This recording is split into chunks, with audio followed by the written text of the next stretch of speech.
Thank you for your support of this community. Let's first read together the 6 sources which are on the inside right cover or right part of your bulletin. Let me just say a few words about why I keep persisting in all the congregations I go to about doing these and what does it mean by Gemstone. I told a story some months ago here about going to a Lutheran high school in Springfield, Illinois, where I did an interim some years ago. And finally, no more dog and pony show about Unitarian Universalism. That's what they wanted to know, and they thought I was crazy. And I finally said Unitarian Universalism is like a gemstone. And what it is that all the world's religious traditions have a facet of it. And some of them will say that their facet's the only right one and all the others are wrong. But they all point towards an invisible vastness, where you could call God or the Tao or whatever it may be. And so out of that insight, I suppose, or epiphany, I started referring to our sources as gemstone. So would you please repeat with me, starting the living traditions. The living traditions which we share draws from many sources. Direct experience of that transcending mystery and wonder, affirmed in all cultures, draws us through a renewal of the spirit and openness to the forces create life. Words and deeds of prophetic women and men, which challenge us to confront powers and structures of evil, assist compassion, transforming power of love. Wisdom from the world's religions, which inspires us in our ethical and spiritual life. Jewish and Christian teachings respond to God's love by loving our neighbors as ourselves. Humanist teachings, which counsel us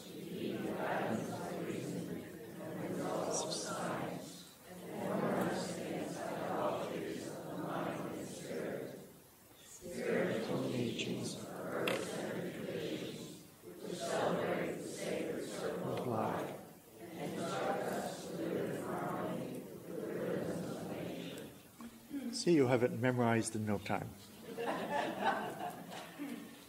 Now, the second reading is from Diana Echt, who is a faculty member at, I believe, Harvard University. She is a foremost scholar in contemporary interfaith religious tradition, and she wrote a book called A New Religious America, How a Christian Country, quote unquote, has become the world's most religiously diverse country. This is what she says in her introduction. Religion is never a finished product, packaged, delivered, and passed intact from generation to generation. There are some in every religious tradition who think of their religion that way, though, insisting it is all contained in the sacred texts, doctrines, and rituals they know and they love. But even the most modest journey through history proves them wrong. Our religious traditions are dynamic, not static, changing, not fixed, more like rivers than monuments. The history of religion is an ongoing process. And then she goes on to say at the end, in my heart, I know that the old-time religion is not good enough unless those of us who claim it are able to grapple honestly and faithfully with the new questions and challenges and knowledge posed by the vibrant world of many living faiths. To be good enough, the old-time religion has to be up to the challenges of an intricately interdependent world. So why don't we have a few moments of quiet and kind of reflect on what you heard, and also how it might tie into our appreciation and understanding of our 6 sources. And for this particular day, the third one, on the wisdom from the world's religions that inspire us. I'll have a few more moments of quiet.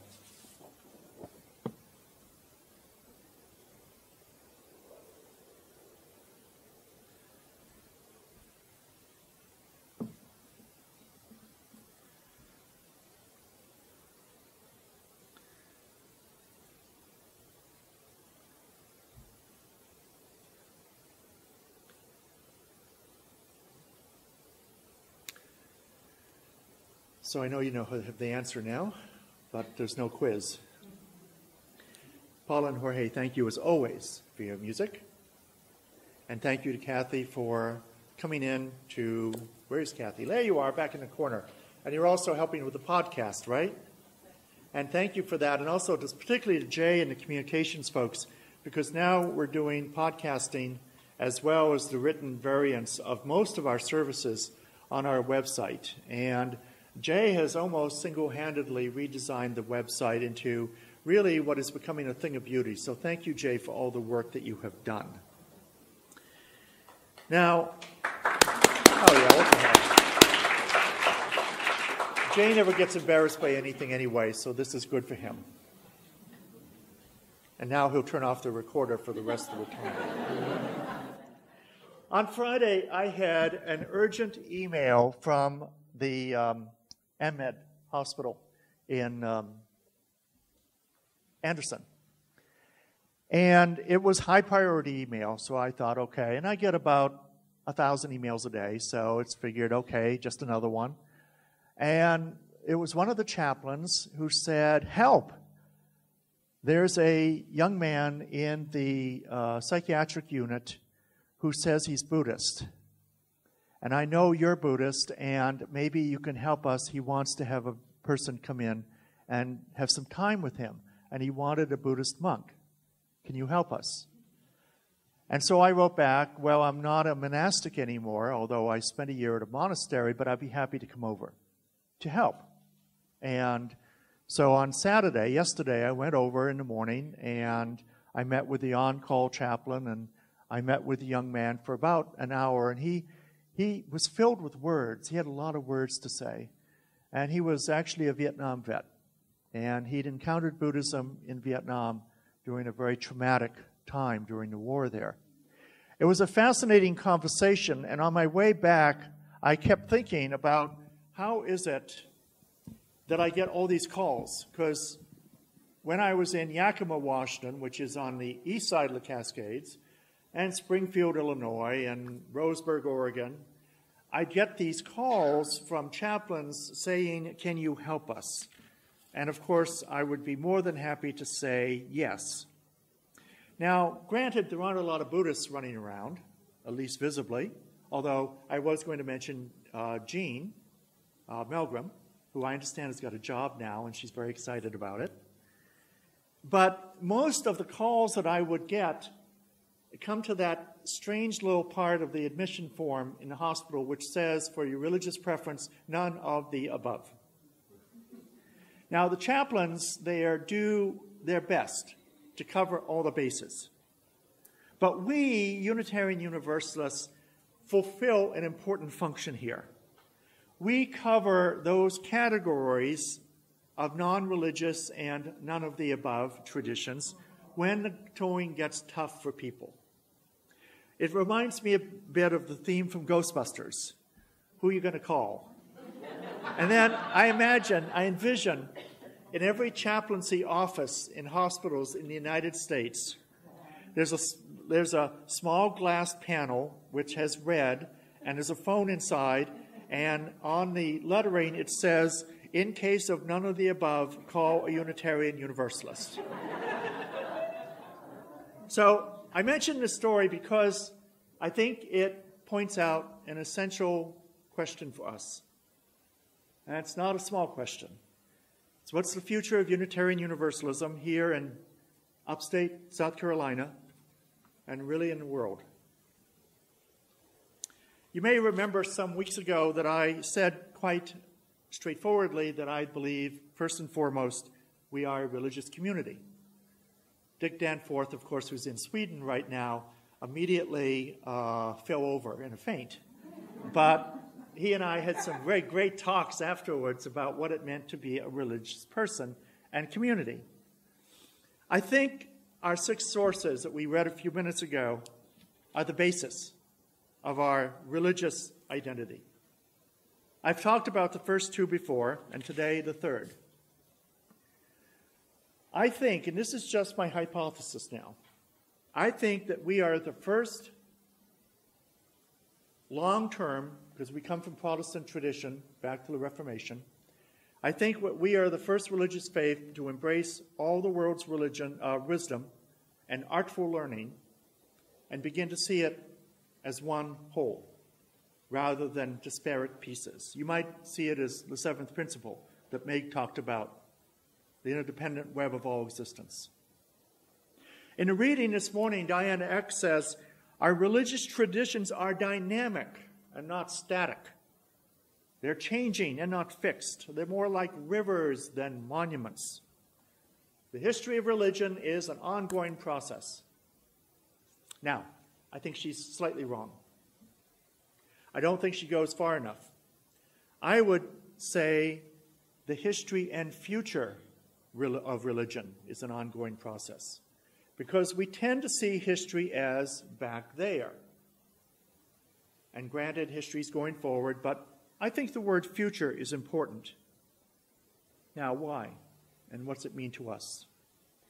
Consider what that third source says.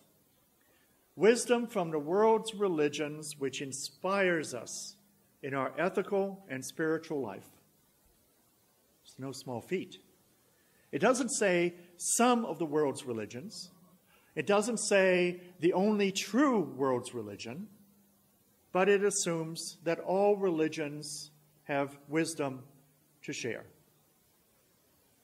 We, because we are not fettered to certain doctrines and ways of seeing and understanding the world, we are the ones who, I believe, could share that wisdom if we choose. To do so, we need to investigate and discern those different religious faiths with no judgment or bias. Now, from what I've known in all the congregations I've served as an interim, Unitarian Universalists are pretty good when it comes to Eastern traditions. Why? They're sexy. They're a little different. There's no God involved, more or less. There's a lot of good stuff to chew on. We do pretty well with religious humanism because of our past history.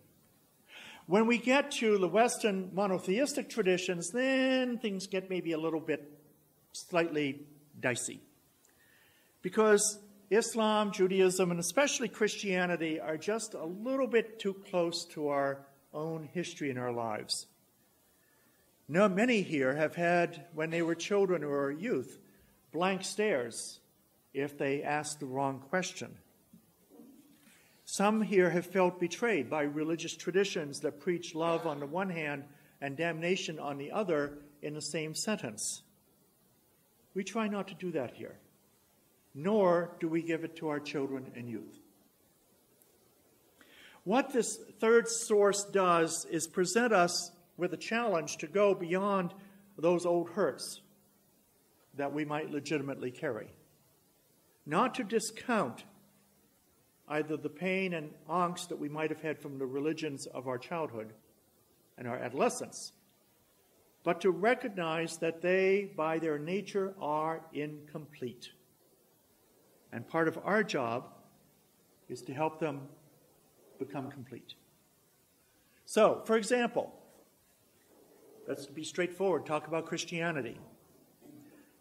We have a group here that at, I think, noon will do an Advent service, as we're doing Advent services every Sunday, except I think next Sunday when we have the congregational meeting. But we're doing Advent services, and this is why they lit the candles this morning. We've had classes to explore the historical Jesus and say, what is the difference between this person, a great teacher, and then the doctrine of Christ, which may be less important. We'll have another class this winter about Karen Armstrong's book on 12 Steps Toward a Compassionate Life that I'll lead. And what Armstrong does is not just pick one religion and follow it to its end, but she looks at all of them, because that is her tradition. It's ours as well. What do we do to explore all the religious traditions is, in a way, learning to recombine the best and the most skillful that they offer us. So let me come back to the change I made in Diana Eck's words. I would propose to you this morning that we, as Unitarian Universalists, represent a possible future history of religion in the world. And I'm going to talk more about that in coming months. So just for the heck of it, I'm going to introduce to you an idea that I've been kicking around for some years relative to these 6 sources. It might also explain our difficulty with identifying within one sentence, without too many semicolons, who and what we are. You know, the elevator speech that nobody wants to give. So this is my idea. Everyone in this room has complex spiritual DNA. Now, you might say, what the heck is that? Somebody on Facebook, when I mentioned it this week, said, oh, that's nonsense. DNA is scientific, not religion. And I said, yeah, sort of. But this is my explanation. And you biologists in this room, please keep any critiques down for now, okay? If I get anything wrong, tell me about it afterwards. We know that DNA contains the building blocks and instructions for all living things. The combinations of DNA in our bodies over many generations has made us into extraordinarily complex creatures.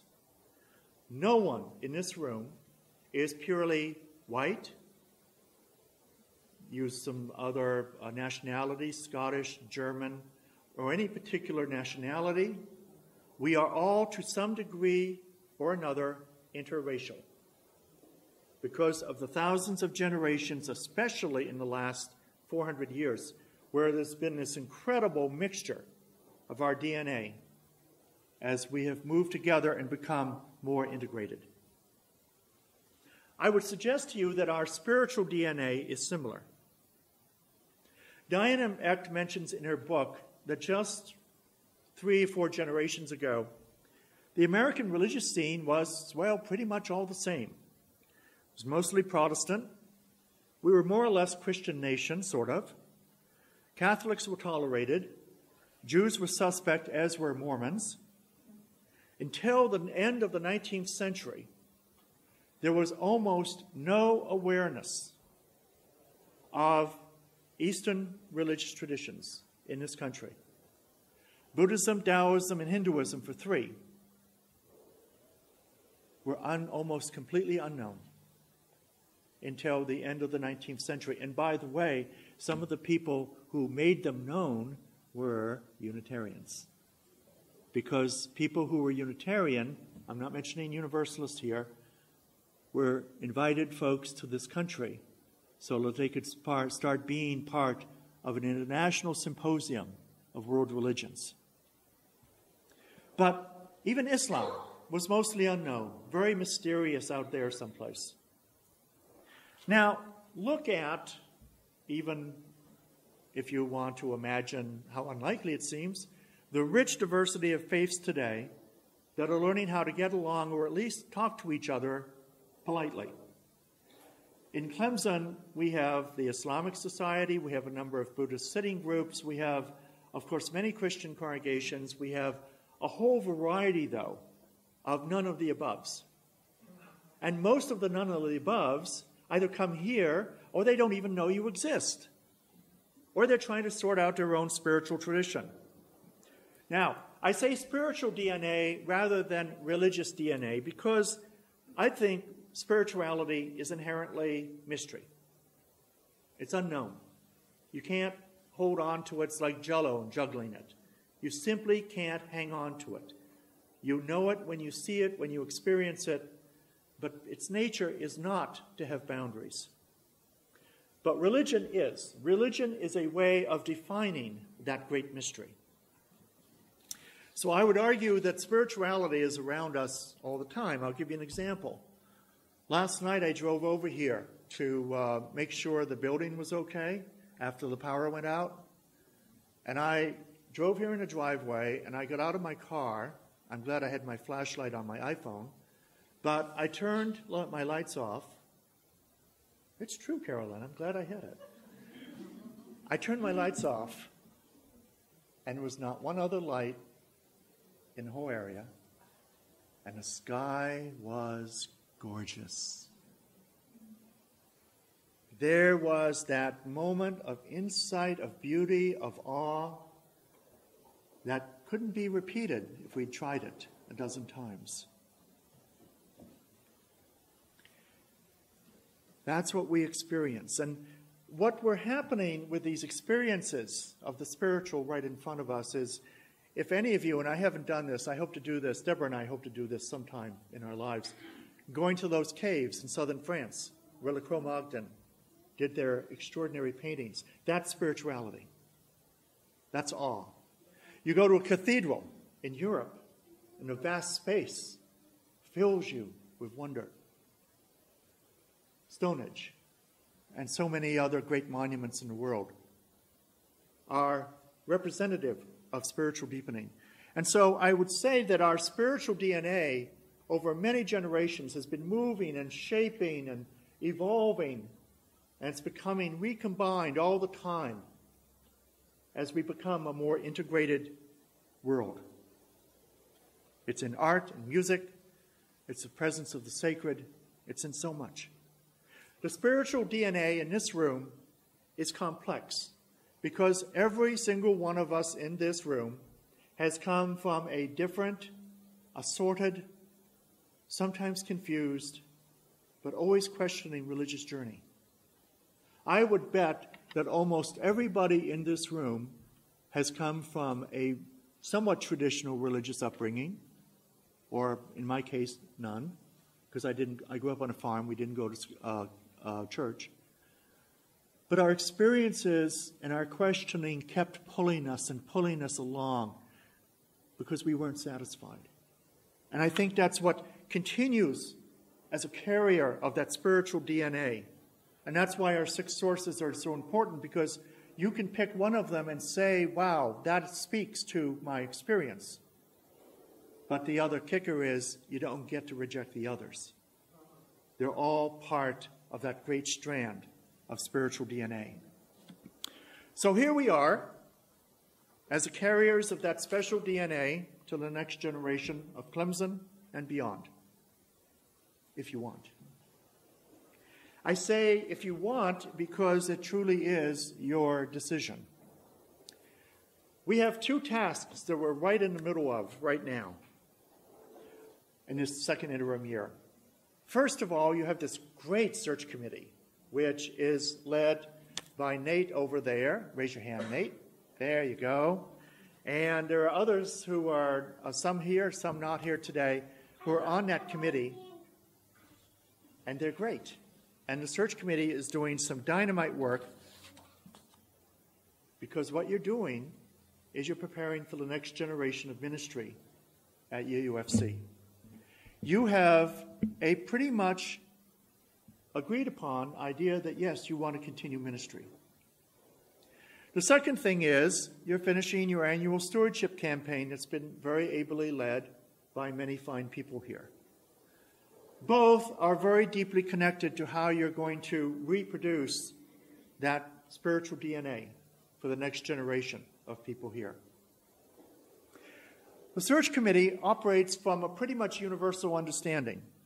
You are going to continue full-time ministry in the next decade. That's pretty powerful. And I guarantee that that person will bring with him or herself very rich new ideas to fertilize the soil of our intellect and our emotions and our ideas for this community and beyond. The stewardship campaign provides that fuel. The fuel for the next generation to get to that point 2 or 3 or 5 years from now is what we're doing now. Now, phase 1 of that campaign is complete. Now we go to the second phase. Now, I have mentioned in the past that I did financial campaigns for churches for years. In fact, I was chair of a finance committee at the Berkeley Unitarian Universalist Church, which had about 500 members, and I think they had $1 million budget. And you know, the amazing thing was every year it was kicking and screaming and yelling, and there were 2 or 3 processes to get the budget done, and oh my goodness, the angst. And all the 12 or 13 congregations I've been in since then, it's almost always the same thing. Because it's a business. It's a process. So phase 1 is you set the container of this is what we want to do. Congregation, we need help because we don't get money from anybody else except renters. So, phase 1, we get some idea about what we've got and what we need. Phase 2 is where we are now. Now we sit down with those of you who are interested after the service today, I think at noon. Is it noon or 11:45? 11:45. Depends how long we talk.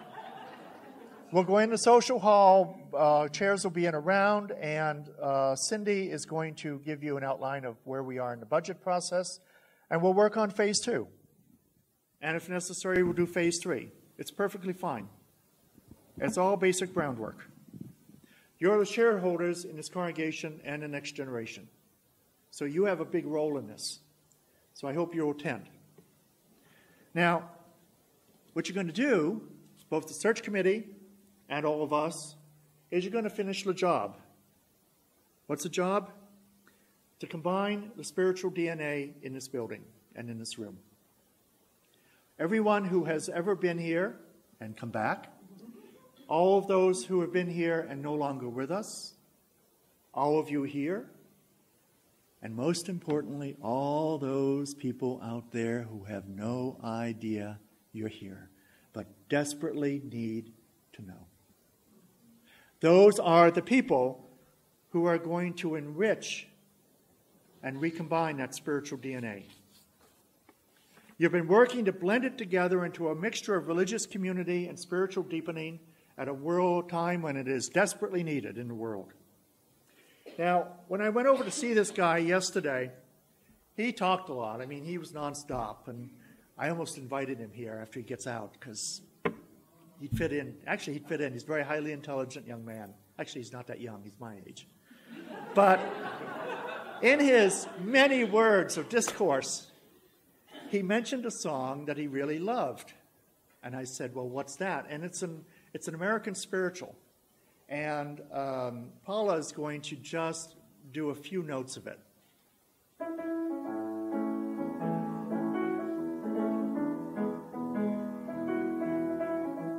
Good. Thanks. Anybody know what it is? Whole world. Right. And another version of it is You've Got the Whole World in Your Hands.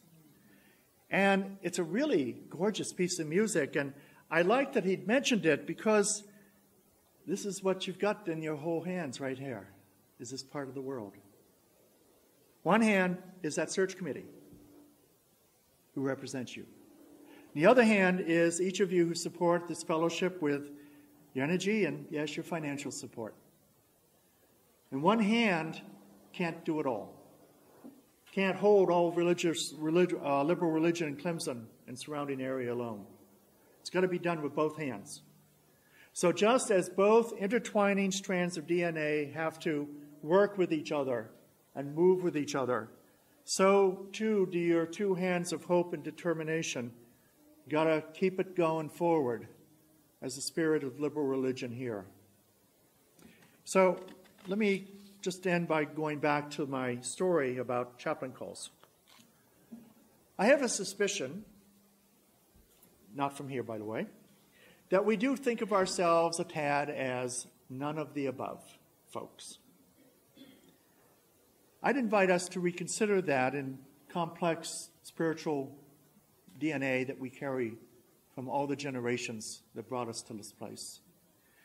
Are we none of the above, or are we all the above? Are we carriers of the wisdom of the world's religions that inspires us in our ethical and spiritual life? I wonder. It's a lot to hold, though. Can't hold it with one hand. It's got to be two. It actually needs a lot more than two hands. It needs them all. It needs all your hands. If it's going to succeed, you got to hold up both your hands and hold the world. So it's all up to you. Thanks. We're not going to have a conversation so that we can get on to the next